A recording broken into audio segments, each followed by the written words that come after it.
Hi, I'm Sam Sells, and welcome to my podcast, Clean Money. I like to say investing matters, and my show is to talk with everyday folks that are not only creating great success, but making an impact in society and improving the lives of others.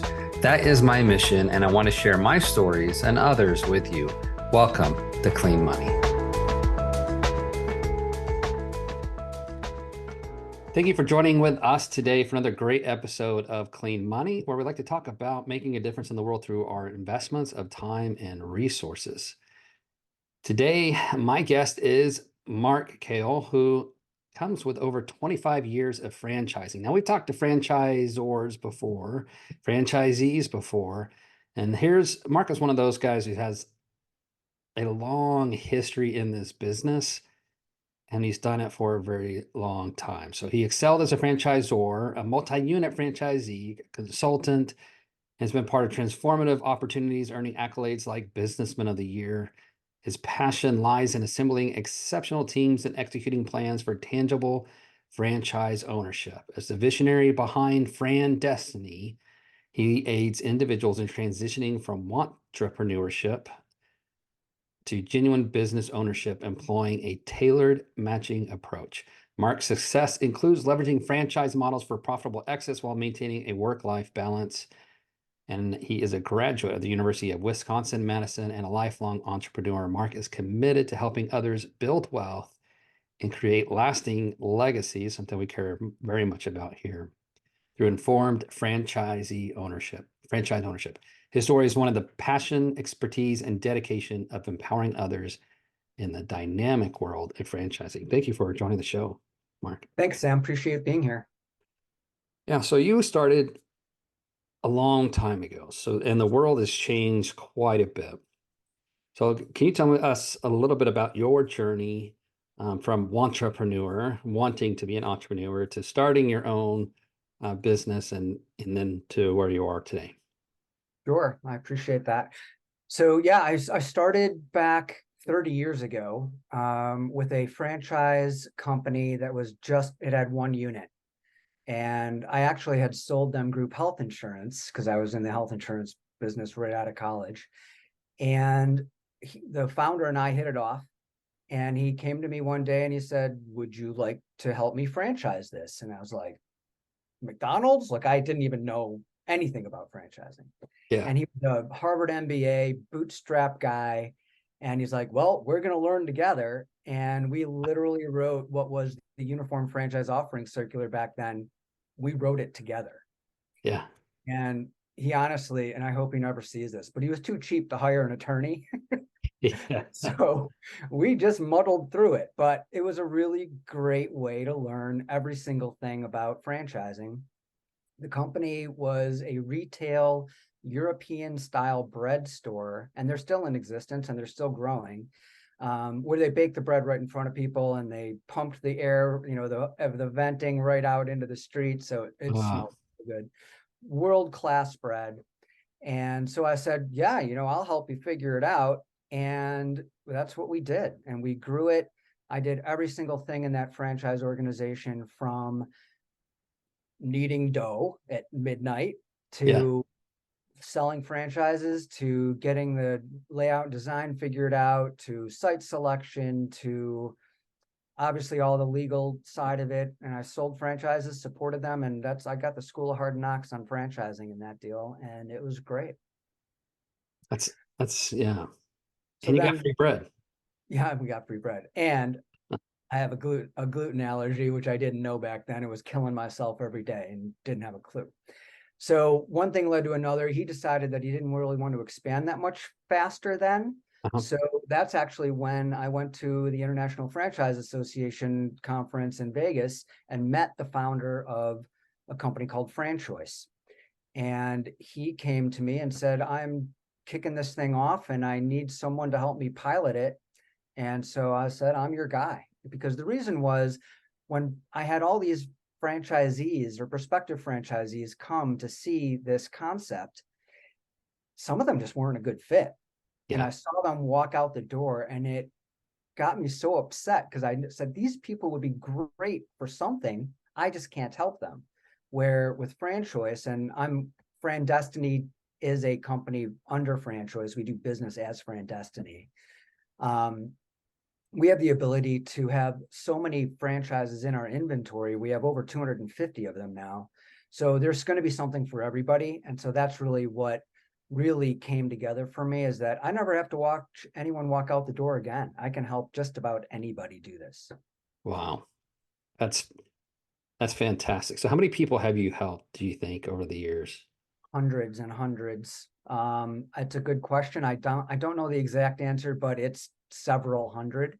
Yeah. Um, and it's a wonderful thing to be able to do to impact all those people. Yeah. Let's talk about that, because this is an impact conversation, and we, I care a lot about people. Like people matter, our choices matter, what we do matters. I've been all over the world. I've spent a lot of time in very dark and very, very poor places on this planet. And I have, you know, just grown that passion is just continuing to grow within me of, we can make a difference and we can help people, and it really does matter. So you made an impact in hundreds of people's lives. Obviously not everyone is successful, right? Not everyone takes it and does the things they need to. Not everyone listens to your advice. Even sometimes listening to your advice, they do it wrong. Or something happens, market turns right when they're getting off and they're not liquid enough, or something else happens. So walk me through, can you share just a few stories perhaps of people who were able to make it through, and what, how that impacted their lives? Sure. And I can actually do it in reverse. I can count on one hand how many people that I've helped have actually said, hey, this isn't working for me, and we're selling, or they had a catastrophe in their family or whatever happened. So I would say the vast majority of the people are succeeding, and we do follow up with them. So we always usually get referrals as well from them. So it's really important that when I put someone out there, that they're going to succeed. We usually place rookies of the year, best franchisees of the entire system, and this has happened many, many times. And it really goes back to finding the right fit and making sure that if someone says, hey, I like to golf, doesn't mean they should open a golf store, Right. right? Because they'll be counting I like golf clubs bread. all day. Yeah, I shouldn't open a bakery. Right, exactly. And that's amazing how many people said, oh, I love the bread, this is going to be a great idea. Well, not really. Yeah. It's a very specific person that meets that. So, there's a lot of success stories. There was a young gentleman that we helped years ago. He was living with his mom, right out of school. Really had no idea what he wanted to do. We wound up putting him in a franchise, and he has been the top franchisee in that system for 15 years, Wow. over and over and over. And he keeps buying more territory. And those are the kind of things that I just love. And I've actually helped several what I call kids Hmm. get into business. And it's amazing. I have one kid that went into a home cleaning business in Wisconsin, where I was from. And he not only moved out of his house, but wound up buying his mom a new house. Right. So these are things that it just makes you feel so good for these folks and all of their employees. And I'm actually a previous multi-unit franchisee myself. So we had 250 employees Wow. out in the field. It was in home care, Mhm. and another 18 admin people, and even just changing those lives. So I know that if I place someone in a franchise, they will absolutely affect their employees' families, the vendors and their vendors' families. The ripple effect goes on and on and on and on. So it's a really rewarding thing that we do. That's fantastic. I'm curious, what's it like for those young 20-year-olds? Like, how much money do they have to come up with? And if they're coming up with 250 grand, like how do they do that? So the franchises that I work with for these folks, I match all the attributes that they're looking for. So investment level is one of them, right? And so if Mhm. they tell me, Mark, I can come up with 25 grand, 50 grand, whatever it is, we have enough partners, meaning finance partners and everybody else that can help them leverage that money. Sometimes it's from a parent, right? And sometimes it's a rich uncle. We literally have a rich uncle that we work with. He's a billionaire, and he was sitting in with his family and all of his nieces and nephews at Thanksgiving. And one day he literally just got up from the table and said, I am buying all of my nephews' franchises. Wow. And he came to us. Yeah. We sat down with him and each nephew one at a time, and they each wound up with a franchise. Now, one of them Hmm. wound up having this spoon-fed situation where he was just waiting for things to come to him. And it's the typical rich uncle story, right? Yeah. Well, that one of the nephews actually is still in business, has bought a second territory, but I wouldn't call him top of the system, right? He's Yeah. struggling because he's just expecting everything to come to him. But there are many, many, many ways to fund these franchises. And for young people, whether it's a rich uncle, whether it's a 401k rollover, which is, very, very prevalent these days, Hmm. SBA is a huge way to do it. So there's ways. There's Yeah. definitely ways. Makes sense. So I was active duty military when I got started on my adventure in commercial real estate, and I used our TSP, took out a loan to myself, and then I just cashed the whole thing out and paid taxes because it's worth it to me to just pay taxes on this very agonizingly slow growth mandatory retirement thing that is I can 10x that money in a couple of years versus waiting 50 years for it to be worth 5x or whatever. And so great, awesome. And thank you for your service, by the way. Oh, I just literally posted on my LinkedIn yesterday that there's a lot, over 70% of the franchise companies offer a veteran discount, really?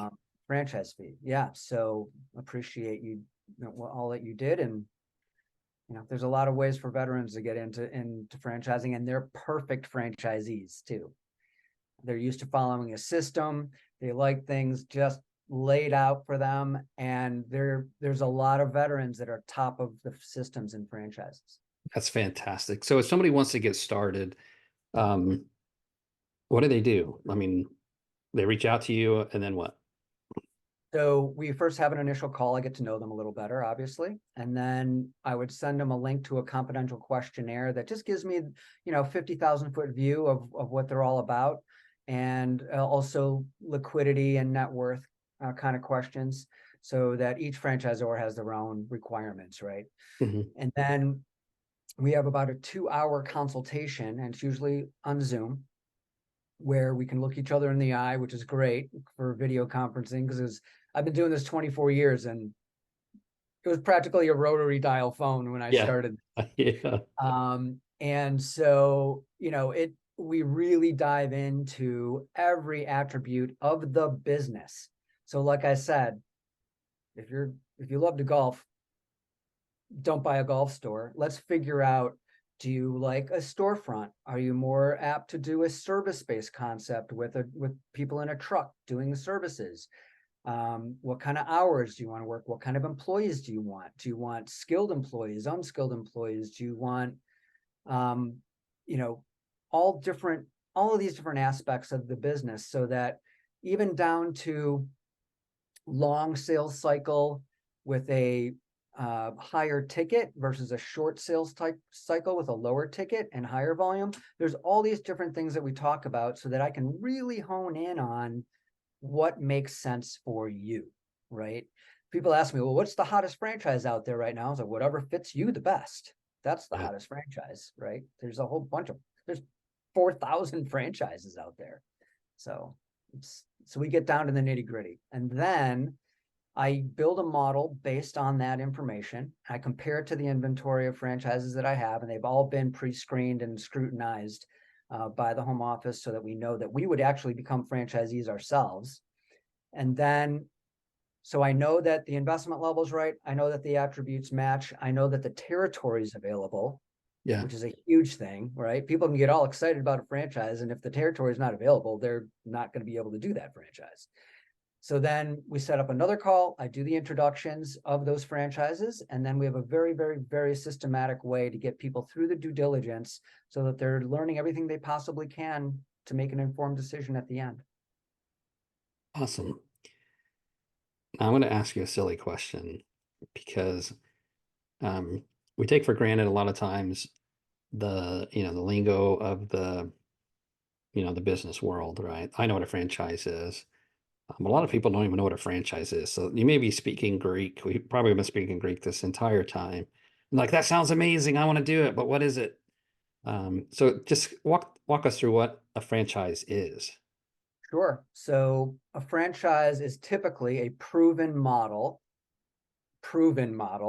right? So there's people that want to start a franchise company and they think they have one unit that's making a few bucks and they can franchise it. But really, there has to be a proof of concept. And for franchising, proof of concept means not one location open, but several open in all different kinds of markets, right? Just because it works in New York doesn't mean it's going to work in Fargo, right? Right.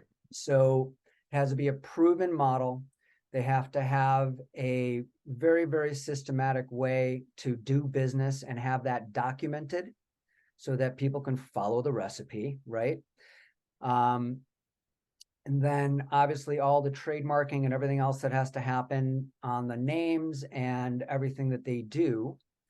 And so then it's a proven system that's in place that someone can say, here's what we do, follow this, and you'll be successful. Okay. Now, the franchisee has to get out of bed in the morning and actually execute, Right. which is a whole other story. But so the franchising in general means that it is a proven concept that works in multiple styles and multiple locations and multiple geographies and different income levels and everything, right? So the franchisor can have, okay, it will only work if it's in an XYZ kind of location, which is fine as long as everyone knows that going forward, right? And so franchising is that. Then there's other aspects of the franchise model that need to be understood. There's a one-time franchise fee that is paid, and that's typically in cash up front that gives you access to all the stuff that the franchisor came up with. And we can go on in the nitty-gritty of it, but you're buying the opportunity to replicate their success, right? I call it success insurance, Yeah. that franchise fee, right? Then once you're up and running, the franchisor gets a royalty, which is typically a percentage of gross monthly sales. So if some people say, well, why can't it be on the net? Meaning we can go into the jargon of all of that, but net meaning what you make at the very, very end. Well, because someone could run a Ferrari through their business and someone can run a Prius through the business, right? Right. Two completely different, costs to that, right? So the person with the Ferrari isn't going to net what the person with the Prius put through. So they have to do it on gross monthly sales because that's just fair, Yeah. right? And along the way, you're going to get opening support. You're going to get, if there's real estate, they're going to help you find the real estate. They're going to help you do the layout and design of the real estate. They're going to help you find contractors. They're going to do all of that stuff to get you up and running. If it is, let's say it's boutique fitness and it's a subscription model, they're going to help you do pre-opening support so that you can open with as many members as possible. So you're as close to break even as possible the day you open. And then you're going to get a field support person in charge of you. And they're going to have regular calls with you to go through your key performance indicators. And we can have a whole nother conversation about that too. Sure. But this is franchising. You are in business for yourself, but not by yourself. You get all of the support all the way through. And with the franchisor that I was in, I was actually on the advisory council for the franchisor. So there were 600 or 700 franchisees, and you have to be elected and chosen and things like that. But for me, I wanted to go that much deeper in understanding what this was all about. Yeah, I knew what technology was coming down the road. I knew why we were doing our national ad fund and what that was doing. We did all of it together. And so some people just like to dive in further, and I'm that guy. So there's a that's great. lot you can do. There's something to be said for, just lots of experience, not just experience, but deep experience where you've done a lot of deep thinking about things. You've put those things to the test. You've tried them. You messed things up. You got some things right. You went back to, the drawing board, thought deeply again about it, put it to the test over and over again over years, and have been able to replicate success over and over again. I think I know when I'm working with somebody in commercial real estate, folks who have been around for a little while versus folks that are new, it's just completely different world. We can have conversations at a different level.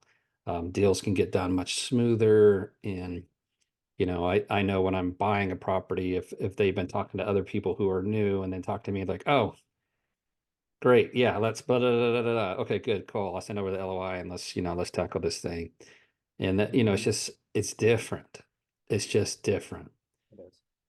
I like to say that, listen, I've walked in everyone's shoes that I'm trying to help, right? I've actually been through oh my gosh, I just wrote a check for the franchise fee.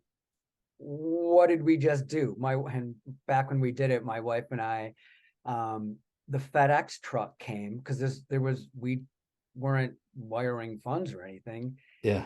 And we handed the envelope to the FedEx guy, and it was like one of these tug of war things going, Yeah. are we really doing this? And it was pretty crazy, but I've been through it, right? And then over 10 years grew my business to the point where I had a wonderful exit too. So when people are getting into franchising, they think that it's for forever. But Yeah. people buy and flip franchises all the time. I have people that's all they do. They buy them, they grow them, they sell them. Then they come back to me for another brand. They buy it, they grow it, they sell it. I'm still working with a guy 20 years ago. He bought one Great Clips. He now has 16 Great Clips, 5 Hand and Stones, and a couple other brands. And he sends us all his friends, and they all want to be like him. Yeah.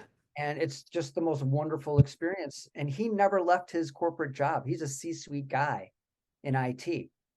So he's Wow. making, I don't know, million something bucks on the side while he's a CEO because he's built an organization. He was able to scale it and not get stuck in it. He's working on it. And it's a wonderful thing to see. That's amazing. I know for those of you who have full-time jobs, you're thinking, I really want to go out and create something, but I'm very nervous. And because that's where I was. I decided to go the commercial real estate route and really it took me time to learn that partners are the best thing you can possibly have. And that will help you avoid a lot of mistakes. Franchising is a way to go out and start day one with essentially a partner, and the way they get paid is through a percentage of the revenues. But they're there, they've already done it, they know exactly what to do, they teach you how to do stuff. Um, they lay out the plans, and it's a easier transition than it is to go and try and do real estate, which I love. All right, I'm going to go out and buy a duplex, and I'm going to house hack that, and then I'm going to do this, and then I'm going to do this, and then I'm going to do this. And, I'm like, that stuff's for the birds. Like, there's way better routes to go to generate wealth and income and a future. There's just better routes. Absolutely. When I introduce myself, whether it's at the chamber or if people just ask me what I do, I help people diversify their portfolios through franchise ownership, period. I mean, it's Mhm. that simple. And if someone is interested in doing something while they're full-time employed, we help people like that all the time. And you can do franchises semi-absentee. I wouldn't say totally absentee, except there's a couple of franchisors right now that have developed a way to actually get full-time employed people in business as an investment because the franchisor will launch the business, staff the business, and run the business for the franchisee for an extra 5% royalty. They'll Wow. run it. So it's completely hands off. We just helped a Microsoft C-suite guy. He did a 10-pack of a specific franchise. He's taking a hiatus for a year to sort of help get them launched, and then he's going back.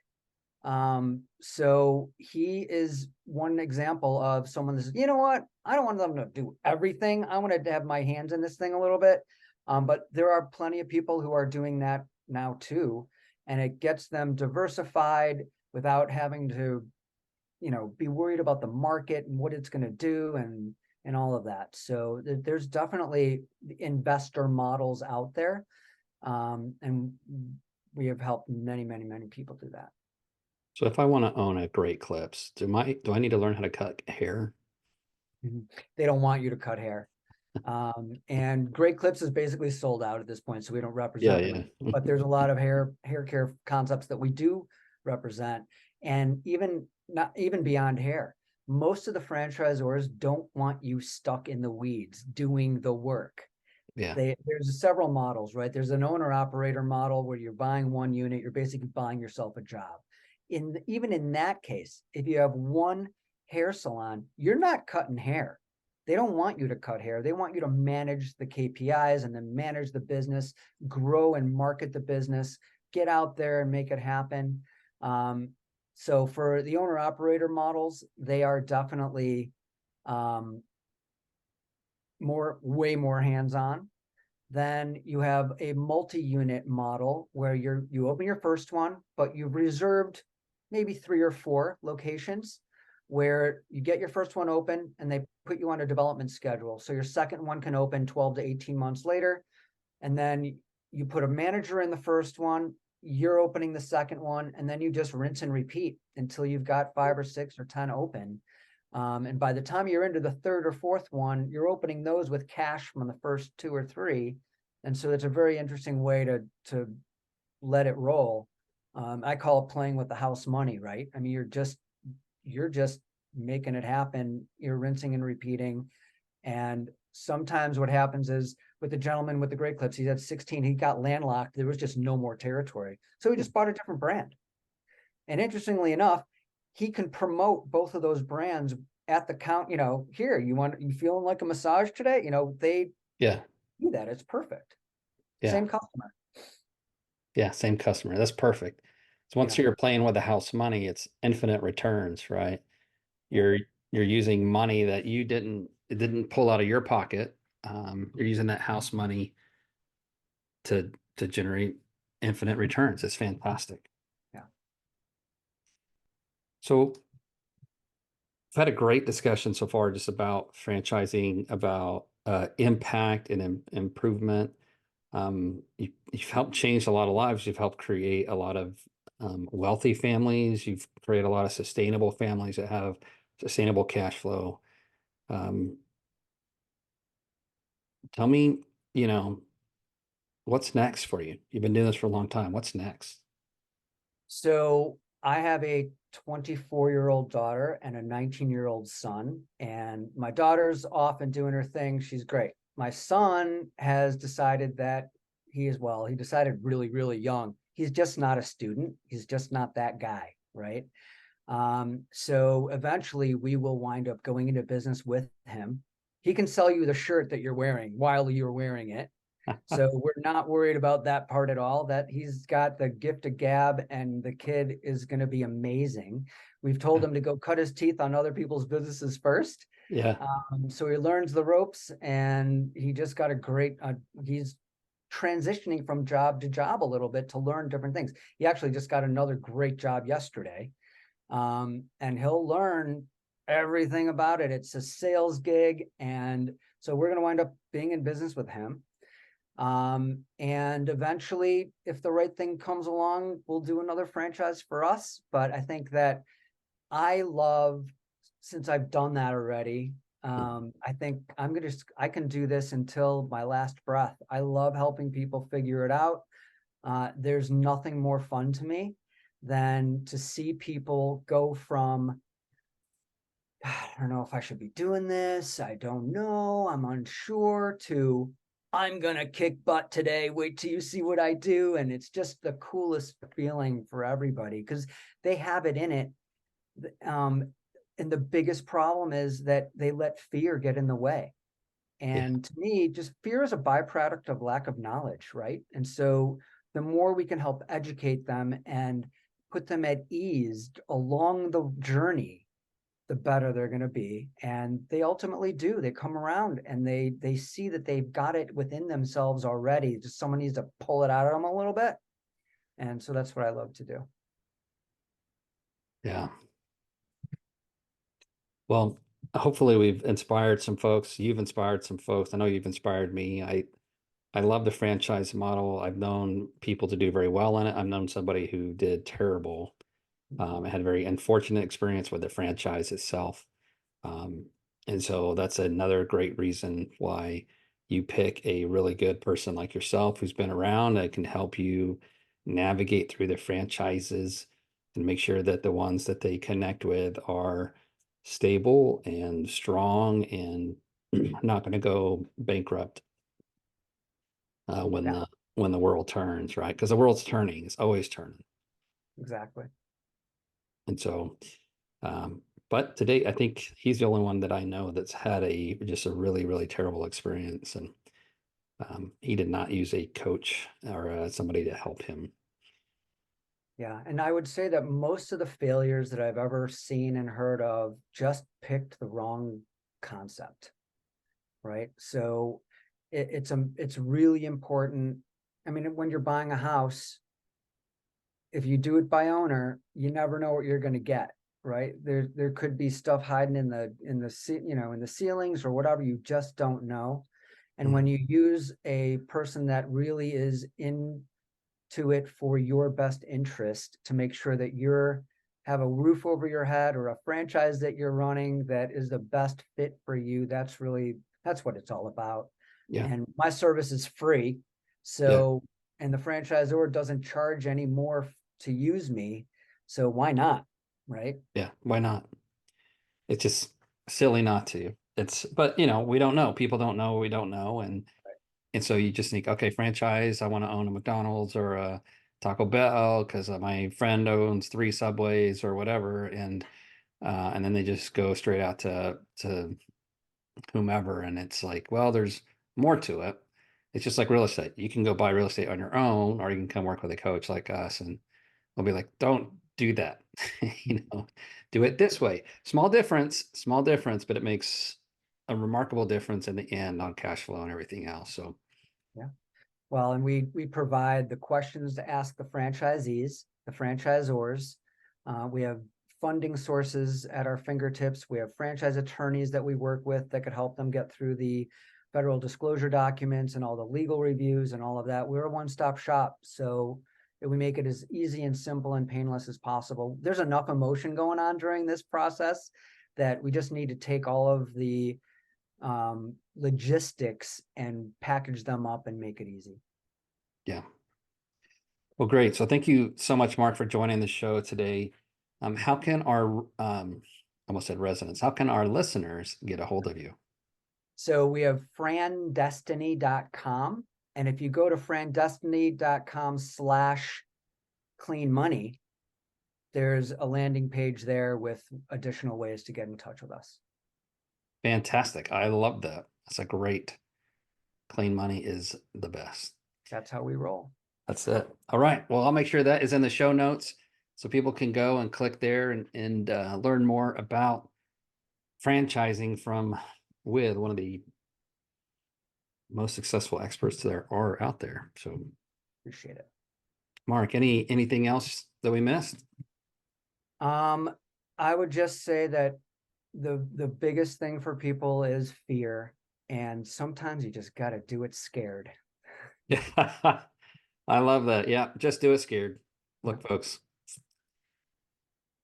this way it is. Yes. All right. Thank you so much for joining the show. Everyone, please go to that link. We'll make sure it's in the show notes. Mark, thank you so much. for being on Thank the you very show much. and imparting your wisdom to us, your hard fought, long experienced wisdom. Love it. I appreciate you. Thank you so much. All right, take care. Thank you for tuning in to Clean Money, where we talk about sustainable investing that improves society. We are passionate about creating great investment returns to investors who want to use their money to make a positive social impact in the world. If you enjoyed the episode, we'd appreciate a 5-star review. And if you are interested in making your investing matter, please connect with us at wildmountaincapital.com, or you can find me, Samuel Sells, on LinkedIn, on Twitter at Sells_Samuel, on Instagram at Clean Money Sam, or on Facebook. And finally, make your investing matter.